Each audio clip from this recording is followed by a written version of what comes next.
My wife Susan is an airline pilot. The airline offers employees a perk, a free domestic family travel ticket every year. But even after 5 years of marriage, I never used it. Susan said she gave it to colleagues who needed it more.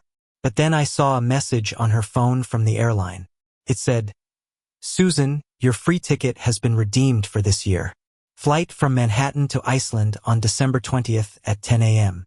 Please confirm family names. Husband Tim, child Jack." I was stunned. Susan has another family. The promise we made to grow old together ended in our 5th year of marriage.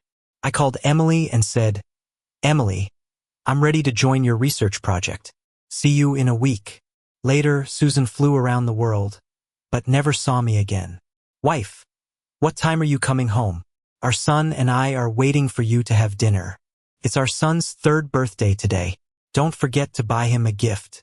I looked at Susan's phone, left behind at home.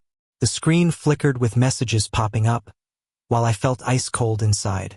Manhattan, one of Susan's regular flight destinations. Turns out she has a family there, too, including a son who just turned 3 today. Husband Tim, child Jack.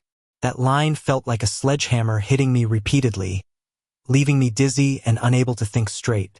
Susan called me. "Honey, I left my phone at home. I'm at the airport now and leaving for Manhattan in an hour. Can you bring it to me? Anyone call me?" I clenched my fist and said, No calls. Your phone seems to be dead." She sounded relieved. "Okay. Please turn it off to save battery." Then, "Sorry for the trouble of bringing it here." When I got to the airport, Susan hadn't boarded yet. She walked over quickly, took the phone, and kissed me. "Love you." She looked stunning in her pilot's uniform. It seemed like she put effort into her appearance before every flight. She even sprayed perfume she didn't wear before leaving home. Must be for her Manhattan husband. I turned away. "Your perfume is too strong." She paused and was about to say something when her colleagues saw me and laughed. Susan and Michael still so sweet after years of marriage. Susan laughed, putting an arm around me. Go on, go on. Envy me for having such a great husband. Hurry up and get married yourselves." I forced a smile and stepped back. "You better go. I'm heading back." I adjusted her collar and joked. "My wife's so beautiful. Don't let any wild men in Manhattan steal you away." Susan pinched my nose. "Don't worry. One of you is more than enough." They turned to go through security, and my smile froze. I wanted to ask, "Really? Am I enough? What about Tim?" I stood in the terminal, watching Susan's flight take off. I pulled out my phone, logged into her social account. Grateful for the trust over the years, we never checked each other's phones. She casually shared her passwords, sure I'd never snoop. But trust is based on love. Now, she seemed to be a fraud. Her top chat? Husband. But it wasn't me. It must have been Tim. I clicked the icon, saw a family photo. Susan with a charming man holding a boy. His features mirrored hers. Shortly after marriage, I wanted a kid. How did Susan respond? "Having a baby will ruin my figure. Wouldn't you hate to see me hurt? Let's not have kids. I want all your love." Sounded sweet then. Now I see it was poison wrapped in sugar. She didn't want a child. She didn't want my child. Her chats with Tim overflowed with affection. "Honey, home Wednesday night at 10. I want our usual soup." Tim's reply, "Soup's ready in the pot. I'm ready in bed." The Monday after, "Don't forget Jack's kindergarten sports day." His posts, filled with their happy family moments, sports days, romantic dinners, beach trips. The latest was from Tim, "Jack's starting school soon. When will you divorce? I don't want him to have no mother on the registry." Susan's response, "Don't worry. Before he starts school, I'll divorce Michael. He donated marrow to my mom last year. The doctor says it'll be critical for the next couple of years. I want her stable first." My world spun. I rushed into the airport bathroom and threw up until I couldn't see straight. Someone handed me tissues, helped me to a seat outside. "You okay? You here alone?" I covered my face with tissues and sobbed. "My wife, she passed away. Yeah, she died the moment I realized she had another home." Everything around me turned into a silent film. I couldn't hear anything. Felt empty inside. I gathered my strength, tried to stop shaking. I saved Tim's profile photo from their social platform, stored their chat history, and logged out of Susan's account. I sat in the airport, drained, unable to stand. I couldn't fathom how someone who kissed me, said she loved me every day, could have this hidden life. To everyone else, Susan was devoted, loving. But she was also something else. Behind my back. Based on their son's age, they've been together at least 4 years. Meaning she cheated not long after we wed. Susan and I met on a plane. The moment she stepped out of the cockpit, it felt like a scene from a romantic drama. We fell in love at first sight and got married in a flash, surprising everyone with how fast it happened. Many people didn't think we'd last and thought we were too impulsive. But we proved them wrong, living happily for 5 years as if we were still in the honeymoon phase every day. Last year, Susan's mom got diagnosed with leukemia and needed a bone marrow transplant. All our relatives and friends did the compatibility tests, and it turned out only my bone marrow was a match.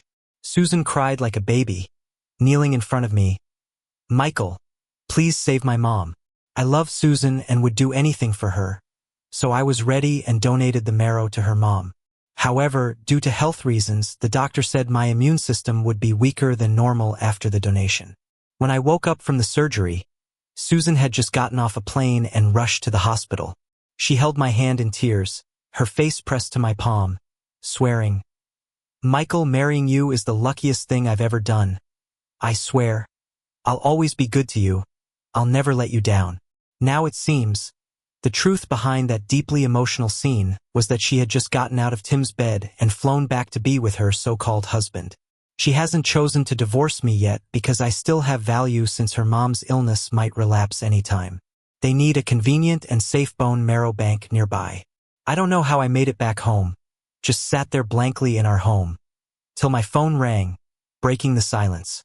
It was Susan, sounding so sweet and soft from 1,000 miles away. "Honey, I'm in Manhattan now. Go to bed early and have a glass of warm milk." Then I hear a child's voice next to her, "Mommy," and a gentle man's voice soothing, "Honey, come to Daddy." I gripped the phone and casually asked, "Why'd a kid call you Mom?" She laughed indulgently. "Just got to the hotel. Checking in. It's the kid of some other guest." "Okay, I'm checking in now. Night-night. Love you." After hanging up, my heart was yanked painfully from my chest. How happy Susan must be on the other side of the country. A blissful family of 3. I once dreamed we'd have a child, with Susan's big eyes and high nose, calling us Mom and Dad holding our hands. Now I've got nothing but myself. I added Tim with a different account, opened his moments. Tonight's update. A happy family of 3. 9 photos of Susan with him and their child. Birthday cake. Pretty gifts. A warm family life. Enviable to see. Below his post, lots of people liked it. I stared at the avatars and froze. Several of Susan's coworkers were among them, including one who told me today at the airport that Susan loved me. So, everyone knew she had another family, and I was the only one kept in the dark. I felt like such a joke. How did they watch me so foolishly kept in the dark by Susan, living like an idiot in a lie? I threw my phone hard on the ground. Why did my heart still ache for a woman like that? When I regained my senses, dawn was breaking. I stood, picked up my phone, and made a call. "Emily, about your research group's offer, if I agree now, would it still be on the table?" Emily jumped up on the other end. "You'll join us?" I laughed. "I want to join. See you in a week, Emily." When Susan came back the next day, she brought gifts, set them in front of me. "Honey, pick this watch just for you. Do you like it?" I didn't open the box. I knew what it was because Tim's Moments had a photo of the same watch, captioned, "A gift like this is perfect for a needy old fool." Susan opened the box herself. "Do you like it?" I glanced. It was indeed the same watch from Tim's post. As she leaned in close, I spotted a red mark behind her ear. A wave of nausea hit me, and I pushed her away, rushing to the bathroom to vomit. Susan trailed after me. "What's wrong? Not feeling well? Let me take you to the hospital." Looking at her worried face, I almost asked if she was concerned about my health or if she was worried I wouldn't be able to donate to her mom. But I said nothing. At night, when she tried to get intimate, I pushed her away. I don't feel well. Sleep in the guest room. Since knowing she had another man, every time she touched me, I felt sick. I watched the calendar. The time was nearing for her free flight to leave. Just hold on a bit more. She'd leave soon, and we'd be done. Susan said, I have a business trip to Iceland for a week. You're not feeling well, maybe I should stay. I looked at her and said, it's just a stomach issue. Meds will do. Go, make sure to bring me back something nice. On the departure day, I drove Susan to the airport, and she gave me a kiss. I'll bring you back something lovely. Her coworker teased. It's just a business trip. Nothing more. I smiled back. You didn't have breakfast? I'll go grab you some coffee. With 30 minutes to go, I didn't want to stay near her and used it as an excuse to leave. When I returned with coffee, she and a coworker were chatting with their backs to me. Her coworker said, you're good, fooling Michael with a business trip while you go vacationing with another man and kid. But seriously, these years and Michael hasn't caught on. You kept it tight. Susan chuckled. Michael's got eyes only for me. Loves me to death. Impossible he'd suspect I've got someone else. Keep it tight. Don't let him know. He did save my mom, and I don't want people calling me ungrateful. Her coworker laughed. Don't worry. We've helped you hide it for years. Trust us. But Michael's really clueless. His wife spends half the week with another guy, and he doesn't notice. My feet felt cemented, and I dragged my heavy legs to the column, leaning against it to catch my breath. Good thing was I was disappointed enough. Leaving now wouldn't hurt as much. I dropped her off at security, stepped back with a smile, and said, I have a surprise for you. You'll see it when you get back, Susan. Bye. She looked at me puzzled, like something was off. Why are you using my full name? What are you up to now? All right, I'll be back as soon as the trip's over. Love you. On the first day after she left, I began packing my things. Some essential clothes and documents. The rest is just stuff. The second day, I called in a cleaning company. They wiped out all traces of me in this house.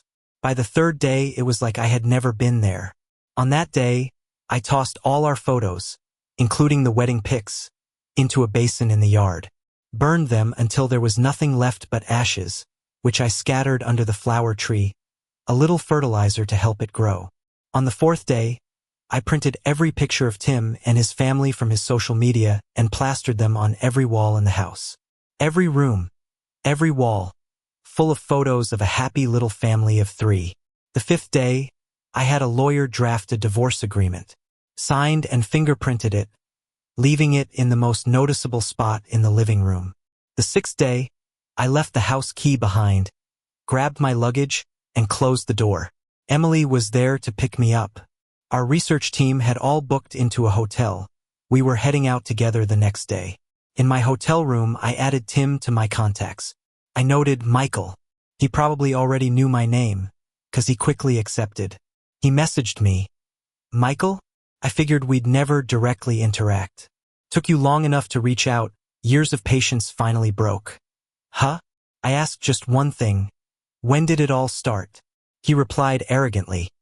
You can't be just finding out about me and Susan now, right? Michael, it's about time you got dropped. She's been cheating for 4 years. And you had no clue? But from day one, I knew about you. Michael, I got a kid with Susan to keep her tied to me. We travel every year, you know. Those companion tickets? Always my name on them, never yours. Think you're important? She only kept you around as long as she could use you. I interrupted his gloating. I contacted you to say I've left. If you want to be her husband, that's now between you and her. Get her to sign the divorce papers. After sending that, I shut off my phone. We were heading to a remote research area, cut off from the world. Emily asked, going in, it could be a year without getting out, maybe just a few calls. Your wife's cool with that? I smiled slightly, showing my ring less left hand. I'm divorced. No worries, I can stay as long as needed. Emily looked like she wanted to say more but didn't. The day after I left, Susan got back to Los Angeles. Opening the door, she froze as the color drained from her face. Pictures of her with Tim and Jack covered every inch of the walls. She took a step back in shock, calling out, "Michael! Michael!"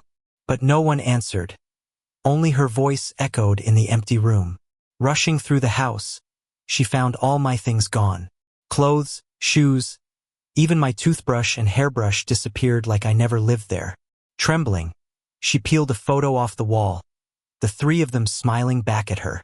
She finally realized I'd figured it all out. While she was on some trip with Tim and their son, I silently set things in motion and left. She crumpled onto the couch, refusing to believe it was happening. "Michael, Michael," she murmured. She tried calling me, but my phone was off.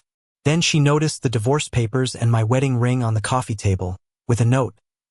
"Susan once signed, give it to Alex, the lawyer. He'll handle the rest." She phoned the lawyer, my friend Alex, demanding to know where I was. Alex calmly replied, "Susan, where Michael is doesn't matter. He doesn't want to see you." "Really? Did you think you could cheat and he'd still pine over you?" "I need to explain, it's not like that," Susan insisted. Alex said, "Michael wanted you to know that if you refuse to divorce, he's prepared to sue. Adultery with a child is clear grounds for a heavier case, depending on how we prove paternity. As his lawyer, I'll handle the proceedings. And personally, Susan, I have to say, you've got some nerve." Desperate, Susan kept trying to call, but I was unreachable. I was like I'd vanished. She even went to my parents' house. My mom, eyes red, chased her away. "Get out. He wouldn't have run if you hadn't cheated. Was he not good enough for your family? He sacrificed health for yours. You repay him by having another man's child? Shameless." She slammed the door. "Never come back. You hear?" Outside, neighbors watched and murmured. "That's Michael's wife? She cheated? Didn't hear? She has a kid with another man. Disgusting. Michael gave everything, even his career. Saved her mom with a transplant and worsened his health. Get lost, Susan, or we'll make you regret coming back." My parents still live in the old neighborhood. The neighbors watched me grow up. No one had a kind word for Susan, and she left in a hurry amidst a lot of yelling. Susan tried asking my friends where I was. Finally, one friend told her I joined a confidential research team. I wouldn't be back for at least a year or two. Confidential basically means unless I want to contact her, she can forget about finding me. She checked with the airline for all passenger lists trying to trace my steps, but she never found me. I threw myself into research, totally absorbed in work. Felt amazing. Even Emily was worried about how hard I worked. She said, "You don't have to work so hard, even if you're getting divorced. We've got a vacation once a year. You can go explore or visit your parents. They haven't seen you in a year and must be worried. Go home for a visit." I got back to the outside world, and when I turned my phone on where there was signal, I was flooded with missed calls and messages. Almost all were from Susan. She couldn't reach me by phone, so she sent frantic messages. "Michael, I'm sorry. Can you give me a chance to explain? I really love you. I messed up. Can you forgive me? I was drunk. I didn't cheat on purpose.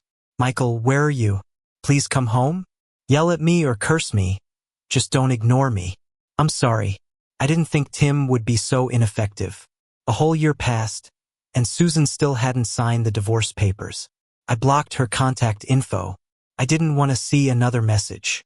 I called Alex, my lawyer, and he said Susan hadn't signed the divorce agreement. He did say, when your work is done, after 2 years of separation, you can still get divorced. I went back to my parents' house, not expecting Susan to ambush me outside the neighborhood. She rushed up to me, eyes red. "Where did you go?" I stepped back, dodging her attempt to hold me. "Susan, where I went isn't your concern anymore." She insisted, "You're my husband. How can it not matter where you go?" I looked at her mockingly. "I'm your husband? So where you go matters to me? Those weekly trips to Manhattan for 4 years. Did you ever think if that mattered to me? Having a child with another man, did that matter to me? We're getting divorced now, and suddenly it matters? Susan, your view of the world is pretty two-faced, huh? Can you show some shame?" She looked unsure and said, "I was wrong. Can you forgive me?" I almost laughed in disbelief. "Susan, you still haven't figured it out. I didn't charge you with bigamy because I find you disgusting. I don't even want to look at you twice, nor do I want more entanglement. So you better sign the divorce papers quickly, otherwise we'll meet in court, and it won't be simple then. Susan grabbed me tight. No, I won't divorce. You have no idea how I searched for you all year. I'm going crazy. You know how much I care, Michael. No one else can replace you. I made a mistake. Don't leave me. Forgive me, I beg you. It was a moment of madness with him. Think about our past. You still love me, right? I spent this entire year thinking about you, regretting. I was wrong before. You once said you'd never leave me, always love me. You know how much I love you? With them, it's only duty, no love. I shook her hand off. So, what are you saying? We don't divorce? You carry on with flags at home and colors flying outside? What about your son? Don't want him? She murmured. I swear I'll cut ties with them. I promise not seeing them unless you allow it. Give me another chance.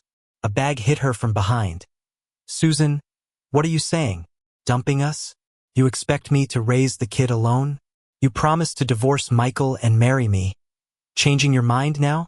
Susan didn't expect Tim with their son Jack to show up. Jack clung to her leg. Mom, are you leaving me and Dad? Why don't you want Jack? Didn't you say you love me and Dad most? Promise to marry Dad? And I'd carry the rings? Susan tried pushing him away gently. Jack, go with Daddy. Mommy will explain. I chuckled at the drama unfolding. Susan, you're disgusting. Never seen someone more shameless. She grabbed me tightly, shaking her head. Michael, I told him I'm breaking up. I won't divorce, won't sign. Hit me, curse me, I won't. Tim yelled. Michael, don't be fooled. She won't divorce because her mom's leukemia came back. She needs your bone marrow. Susan went quiet at his words, looking like death itself. I sneered. Susan, is that right? You won't divorce because you want another transplant? I took a step back. But guess what, Susan? I'm sick. This time, I'm not going through that agony for you again. So no more transplants. Susan was livid, yelling, sick? What kind of sick? We've been apart a year. How'd you get sick? Hiding something? Michael, where's your shame? I smiled. Isn't it fair? You had a kid with someone else. I found peace and success. Undisturbed. You felt no shame cheating. Now I should be ashamed? It's my choice, nothing related to you. She lunged, grabbing tight. No matter. I forgive you, let's start again. I love you, no more meeting Tim. I shoved her away. Susan, where's your limit? Your dignity? Are you more shameless, more lowly? No one touches my body. I protect myself. It's my business, nothing to do with others. No one forces me for a transplant. Susan, stop dreaming. I won't save your mom again. No one guilt trips me. Bone marrow donation is voluntary. No one forces me. Susan, listen, I don't want to. With that, I shrugged her off and walked away, not looking back, into the neighborhood. She didn't catch up because she and Tim were fighting. She slapped him so hard that he fell to the ground. Then she pulled him up. Why are you here? Why did you tell him about my mom's illness? If anything happens to her, I won't let you off. Tim looked at her like she was a stranger.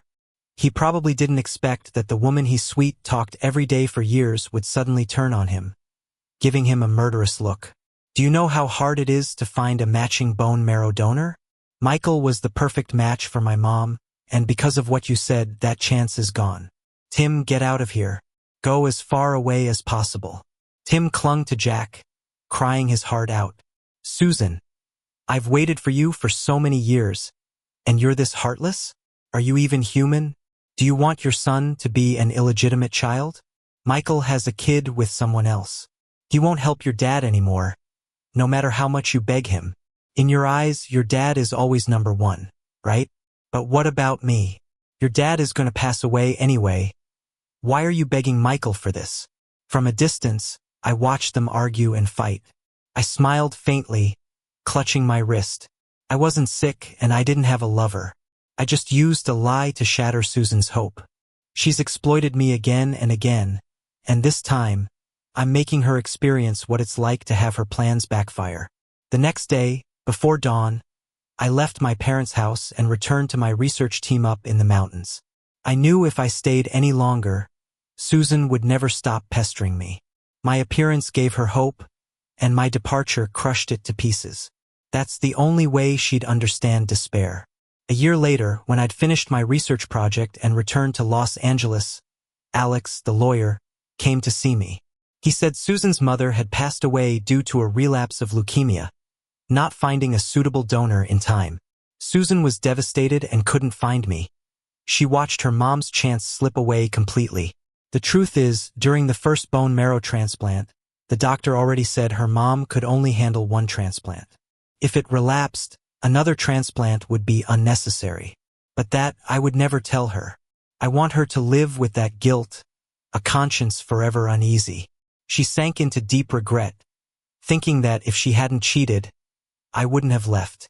If I hadn't left, her mom would have had another chance at transplant and lived. She blamed herself for everything, losing the opportunity for her mom to survive. This thought almost drove her insane. Susan finally signed the divorce papers but didn't marry Tim. She hated him, believing that because he revealed the truth, I left her forever. Tim was on the brink. He took the kid to Susan's airline company to make a scene. When I met her, I didn't know she was married. She lied and said she wasn't. She deceived me, always saying she would divorce and marry me. But now she avoids me, won't marry me, and refuses to pay child support. If you don't sort this out, I'll stream it online and see how the public reacts to your airline. Susan was called to the office, saw Tim and the kid, and her eyes reddened. What are you doing here? Haven't you done enough damage? After hearing what Tim had to say from the leader, she was livid. I lied to you? You seduced me the first time we met. I was wearing a wedding ring. You claim you didn't know I was married? Their argument turned into a huge scene at the office, exposing Susan's affair and the child to everyone. Many colleagues thought Susan was a devoted wife, but now the truth was she cheated a year into marriage and even had a kid. The uproar caused by Tim left a bad impression on the company. Paired with her unstable emotions following her father's death, she nearly caused an incident during a flight due to her distraction. The airline suspended all her duties, placing her on leave. This decision practically destroyed her career. She locked herself away at home, refusing to go out. Tim took the kid and blocked the door. Susan's eyes reddened. What more do you want? Tim? Isn't ruining me enough?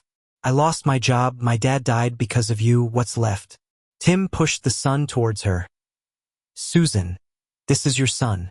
You're refusing marriage and child support, so take care of him yourself. Susan pushed the kid away, disgusted. Just because you say he's my son doesn't make it true. We never married. I have no obligation to take care of him. Jack got scared being pushed back and forth, crying loudly. Neighbors gathered to watch. Susan's face turned red. Tim, you wrecked my life. We can never be together. I won't marry you. Give it up. You say this kid is mine, but you can be my lover. How do I know you won't be someone else's? I won't take this child. Don't come looking for me again. Then she slammed the door.